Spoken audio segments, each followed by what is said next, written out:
Hello everyone, welcome back to my channel. I hope you all are doing well and preparing well for your future academic journey. तो आज की video बहुत ही important होने वाली है, specially उन students के लिए जो सीयूईटी दे चुके हैं या फ्यूचर में सीयूईटी देने वाले हैं। बहुत सारे स्टूडेंट्स एग्ज़ाम के बाद कंफ्यूज हो जाते हैं कि आंसर की आने के बाद क्या होता है, रॉ स्कोर क्या होता है, नॉर्मलाइजेशन, प्रेफरेंस शीट कब भरनी होती है और फाइनली कॉलेज अलॉटमेंट का प्रोसेस कैसे काम करता है और कब स्टार्ट होता है। तो if you all are one of them then this video is exactly for you.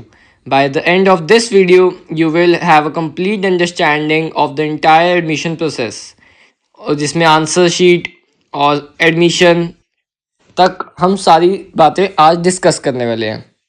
तो सबसे पहले बात करते हैं सीयूईटी के एग्ज़ाम के इमीडिएटली बाद की।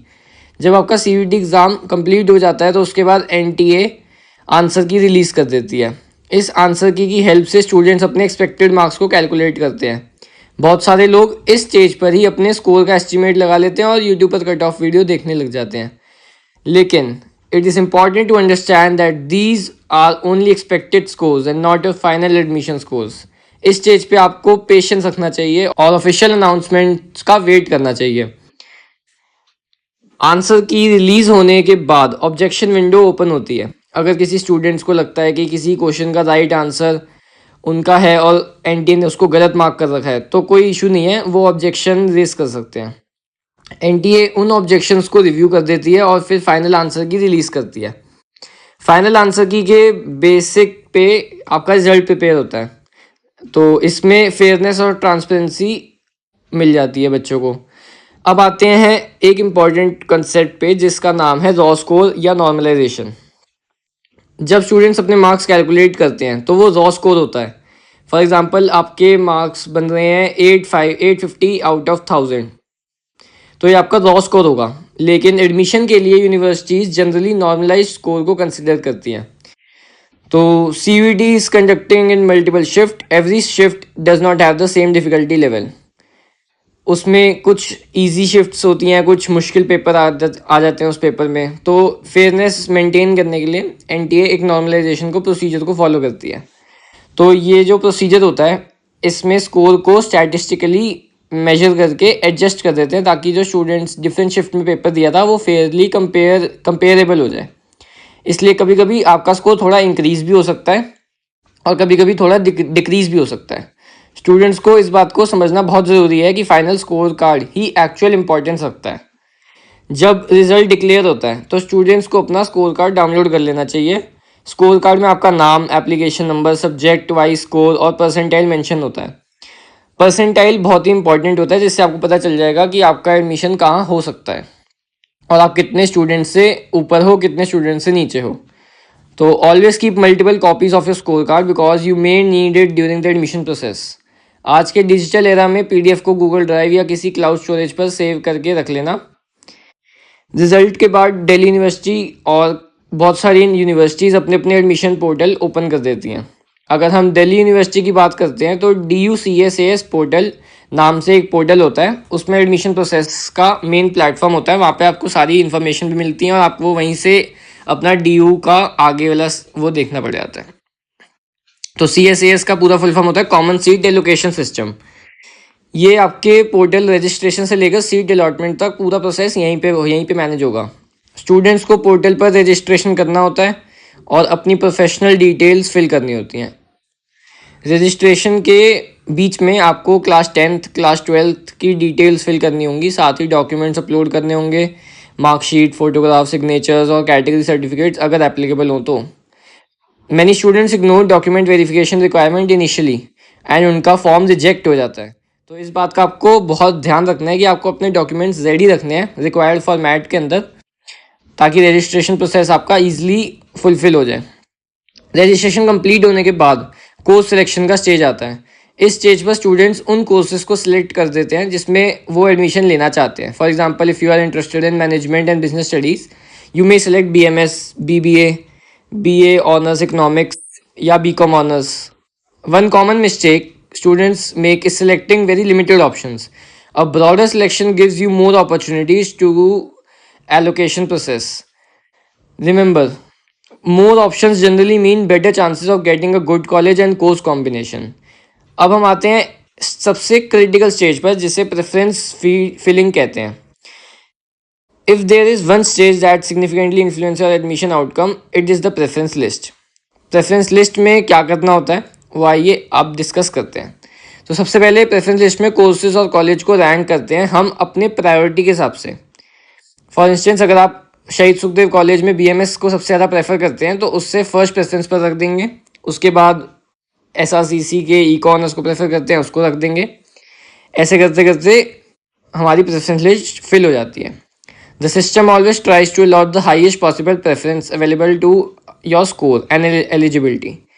तो इसमें आपको प्रेफरेंस लिस्ट भरते हुए सबसे आराम से भरनी चाहिए और सोच समझ के 20 to 30 पीपल से कंसल्ट करके भरनी चाहिए, जो एक्सपीरियंस पीपल होते हैं उनसे। बहुत सारे स्टूडेंट्स प्रेफरेंस फिलिंग को लाइटली ले लेते हैं और बाद में फिर वो रिग्रेट करेंगे।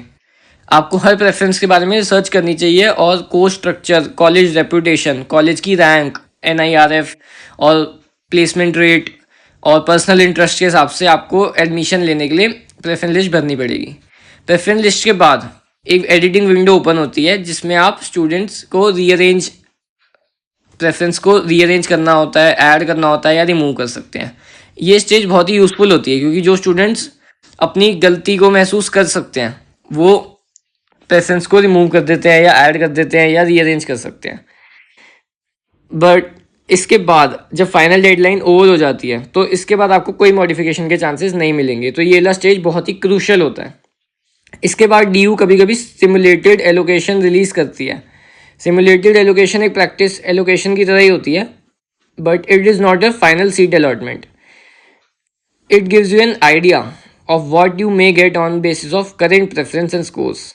इसके लिए स्टूडेंट्स को CSAS पोर्टल पे बहुत ही अवेयरनेस के साथ रहना चाहिए। उसमें क्या होता है, CUET आपकी प्रेफरेंस लिस्ट के हिसाब से आपको एक वो ऑप्शन देती है कि आपको ये वाला कॉलेज मिल सकता है आपके स्कोर के हिसाब से।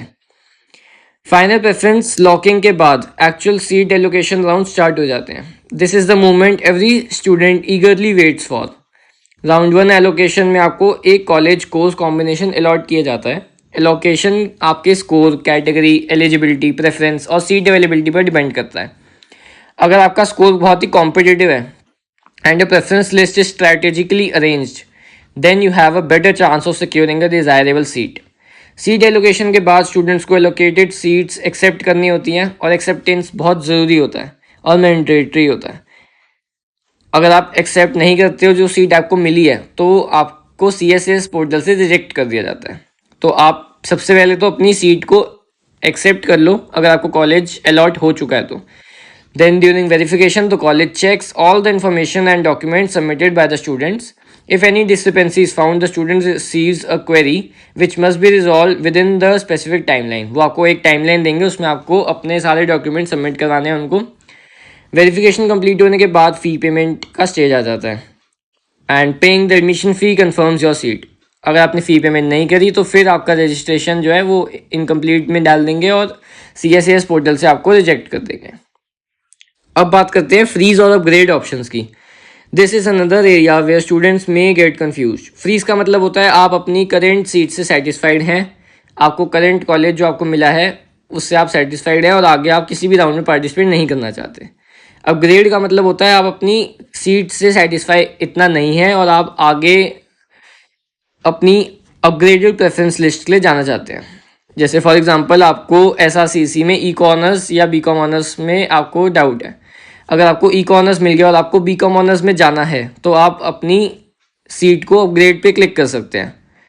राउंड 1 के बाद और राउंड 2 और राउंड 3 एलोकेशन भी सिस्टम हो सकते हैं। मेन ये होता है कि जो टॉप कॉलेजेस हैं वो राउंड 1 या राउंड 2 तक बंद हो जाते हैं, उसके बाद राउंड 3 में नहीं होते। But every round creates new opportunities because some students withdraw, upgrade और डिक्लाइन देयर सीट्स।